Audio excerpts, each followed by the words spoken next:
എല്ലാ പ്രിയപ്പെട്ടവർക്കും ക്രിസ്തുയേശുവിൻ്റെ നിസ്തുല നാമത്തിൽ സ്നേഹവന്ദനം.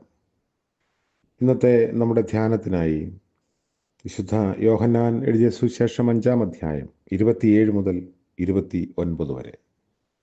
യോഹന്നാൻ 5:27 മുതൽ 29 വരെ. അവൻ മനുഷ്യപുത്രനാകയാൽ ന്യായവിധി നടത്തുവാൻ അവന് അധികാരവും നൽകിയിരിക്കുന്നു.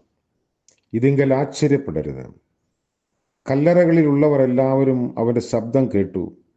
നന്മ ചെയ്തവർ ജീവനായും തിന്മ ചെയ്തവർ ന്യായവിധിക്കായും പുനരുദ്ധാനം ചെയ്യുവാനുള്ള നാഴിക വരുന്നു. കർത്താവിൻ്റെ പരിശുദ്ധ നാമം വാഴ്ത്തപ്പെടട്ടെ.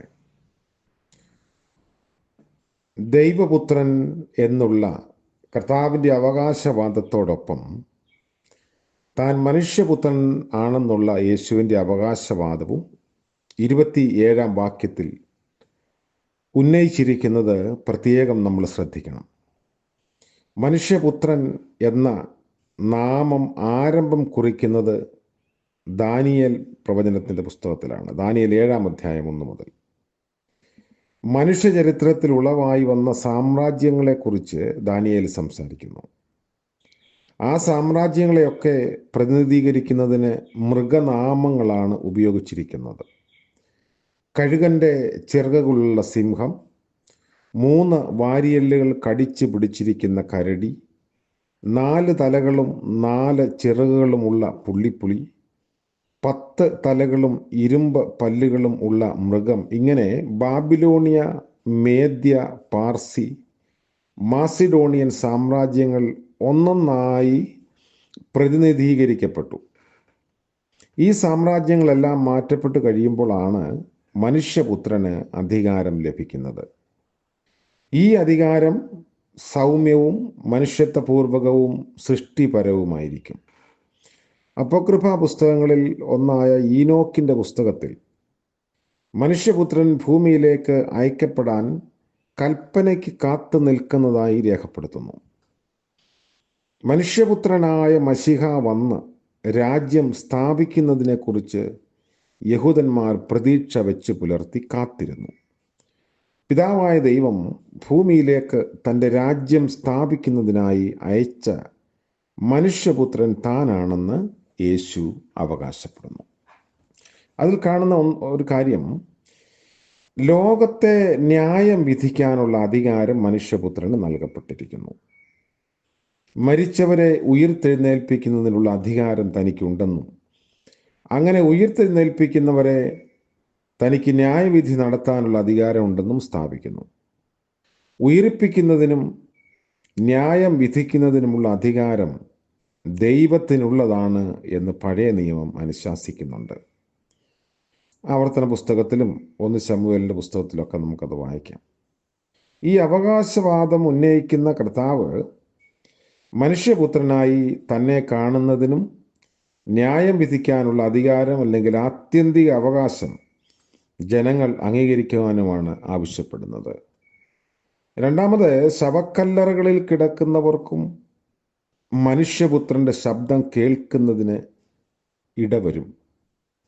ന്യായവിധിയുടെ മാനദണ്ഡം യേശുവിൻ്റെ സുവിശേഷത്തോടുള്ള പ്രതികരണം തന്നെയായിരിക്കും. ക്രിസ്തുവിലുള്ള ദൈവിക നീതീകരണത്തോട് മനഃപൂർവമായി താതാത്മ്യപ്പെടുന്നവർക്ക് ദൈവിക രക്ഷ അനുഭവമാകും. നീതീകരണം എന്ന വാക്ക് പ്രത്യേകം അർത്ഥം നൽകുന്ന പദമാണ്.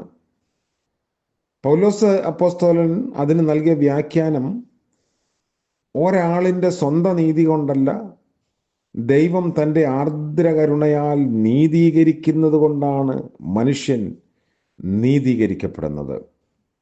അത്യുന്നതനായവൻ്റെ വിശുദ്ധന്മാർക്ക് ആധിപത്യം നൽകപ്പെടുന്നത് അവർ ദൈവത്തിൻ്റെ നീതീകരണം അനുഭവിച്ചവരായതുകൊണ്ടാണ്. അപ്പോൾ ദൈവശബ്ദത്തോട് പ്രതികരിക്കാത്തവർ ന്യായവിധിയുടെ ഇരകളായി തീരും. മറ്റൊരു ചിന്ത അതിലുള്ളത്, വചനവും നിത്യജീവനും തമ്മിലുള്ള ബന്ധത്തെക്കുറിച്ചും ഈ വേദഭാഗം സംസാരിക്കുന്നുണ്ട്. വചനം കേൾക്കുന്നതും വചനം ജഡം ധരിച്ച യേശുവിനോട് പ്രതികരിക്കുന്നതുമാണ് ഓരോ വ്യക്തിയുടെയും ജീവിത ഭാഗതയെ നിർണയിക്കുന്നത്. ദൈവവചനം എല്ലായ്പ്പോഴും സൃഷ്ടിപരമായുള്ളതും ജീവനുളവാക്കുന്നതുമാണ്. വചനത്തിന് നന്മയിലേക്കുള്ള രൂപാന്തരം വരുത്താൻ കഴിയുന്നതാണ്.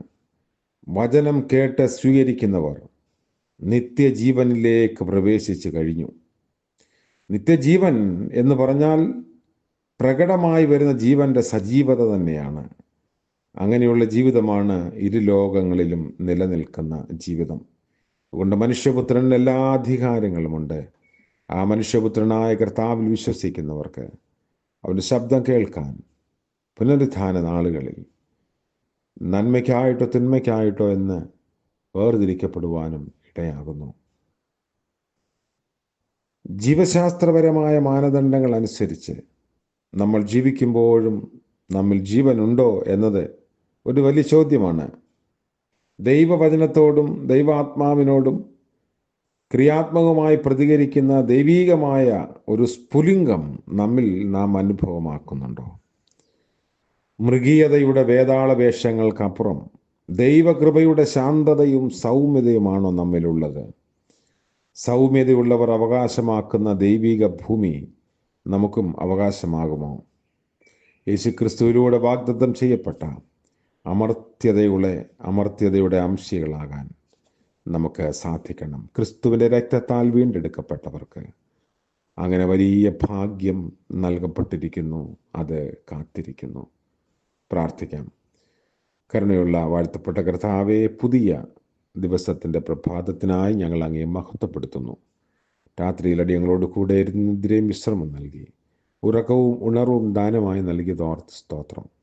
കർത്താവെ, സാക്ഷാൽ മനുഷ്യപുത്രനായി തീർന്ന അവിടുത്തെ മനുഷ്യത്വത്തിൻ്റെ പൂർത്തീകരണം എന്താണെന്ന് ജീവിതത്തിലൂടെ ഞങ്ങൾ കാണിച്ചു തന്നല്ലോ. ഞങ്ങളുടെ ജീവിതങ്ങളെ അതിന് അനുയോജ്യമായി രൂപപ്പെടുത്താനും ജീവിപ്പാനും സഹായിക്കണമേ. മൃഗീയമായ തൃഷ്ണകളിൽ നിന്ന് സ്വാതന്ത്ര്യം പ്രാപിച്ച് സൗമ്യവും ദീപ്തവുമായ ജീവൻ്റെ അംശികളായി തീരാൻ ഞങ്ങളെ സഹായിക്കണമേ. ഇന്ന് ജന്മദിനം ആഘോഷിക്കുന്നവർക്ക് വേണ്ടി പ്രാർത്ഥിക്കുന്നു. വിവാഹവാർഷികം ആഘോഷിക്കുന്നവർക്ക് വേണ്ടിയും പ്രാർത്ഥിക്കുന്നു. കരുണയുടെയും നന്മയുടെയും അനുഗ്രഹത്തിൻ്റെയും പുതിയ വർഷം ദൈവം ദാനമായി നൽകണമേ. യേശു മശിഹ മൂലം പ്രാർത്ഥിക്കുന്നു. കൃപയോടെ കേൾക്കുമാറാകണമേ.